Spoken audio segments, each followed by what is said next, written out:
it's Riley, and it's day 52 of recovery from phalloplasty. So I wanted to talk about moving and phalloplasty and recovery right now and what that looks like. So as some of you know, I moved into a new place about a year ago, and honestly, I didn't think I'd be moving again. I thought I would be in this place for at least a couple years, as it is a really nice apartment. It suited me. It was a big enough space, but then life had other plans.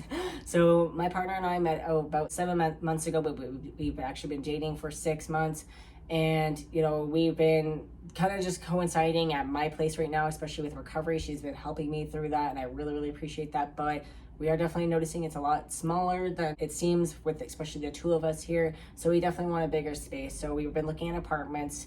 And I will say this, with inflation and everything, prices have definitely gone up from the last time I was looking. And just for like 1 bedrooms, we were finding around $1,300, like that's everything included. Sometimes 2 bedrooms were around that same price, but for right now, with me being off of work and just with what she does for work, we weren't really wanting to take something right now that we thought that we could possibly afford, but wasn't 100% sure. So we went with, looking for something that we knew we could afford. And if some months were better than others, we weren't really worried about it. And that was the struggle with looking for 1 bedrooms. It was like finding something that was in our price range with everything included and not going over. So it was definitely a bit of a struggle, but we did end up opening up our ideas to kind of what we wanted.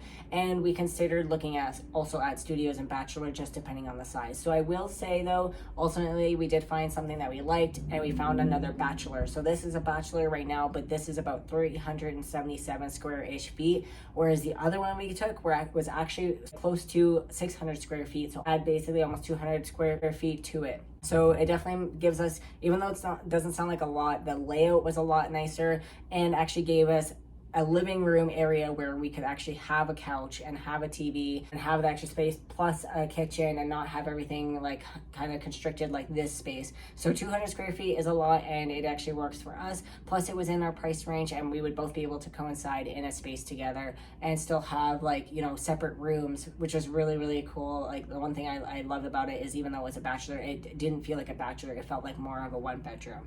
But anyways, yeah, I wanted to kind of talk about that and what that looks like for me, because I'm still in recovery, and where I'm sitting at, because of the complications, because of the issues, I don't have full range of motion in my hand or my arm.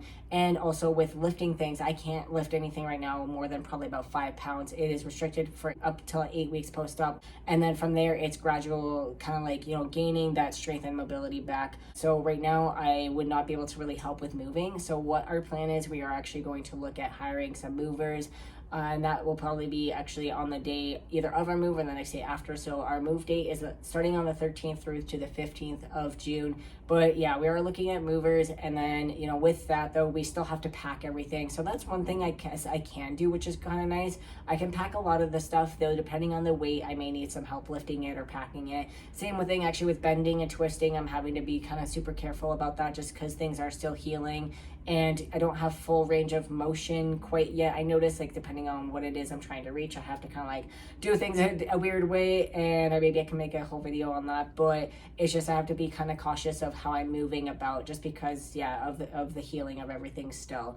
And actually with that, I have actually been trying the last couple of days here is a different underwear, just to see how things are holding up. I wanted to kind of give it a shot, because I was finding the medical underwear was pushing against things, and actually depending on what I was doing was actually kind of starting to hurt and rub certain things a certain way. So I wanted to try and actually wear normal underwear, but what I've been doing, and I can make a whole video on this, is wrapping things a certain way so that I can keep everything kind of like still in gauze and still have the Inadine sheets on it, and be able to still keep things separated, but also being comfortable. And yeah, I will make a whole video on this actually maybe later this week, but just kind of wanted to give it a try, since I am doing a lot of moving, since I'm going to be doing some packing, and just seeing how that goes. I'll probably still switch back and forth between medical underwear and these underwear, just because I'm finding with the way that things are healing, just sometimes this one hurts a little bit because it's rubbing a certain way.